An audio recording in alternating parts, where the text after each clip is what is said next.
मालवण आणि सिंधुदुर्ग किल्ल्याच्या नंतर आणखी एक प्रेक्षणीय स्थळ कुणकेश्वर मंदिर, कोकणातील खूपच सुंदर मंदिर आहे. हे शिव मंदिर आहे आणि येथे आपली सहल आलेली आहे. बघा आपल्या सहलीतले विद्यार्थी या ठिकाणी खूप एन्जॉय करतायत. सर्व विद्यार्थी आहेत आणि हे जे मंदिर कुणकेश्वरचं आहे हे समुद्र किनाऱ्यावर आहे.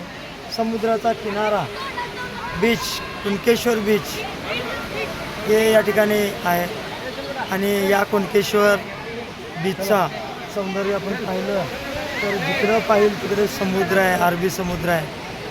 या लाटा आहेत. आपले विद्यार्थी या ठिकाणी आहेत. या सहलीमध्ये सहभागी असलेले आपले शिक्षक बांधव आणि विद्यार्थी खूप या ठिकाणी आपलं सहलीचा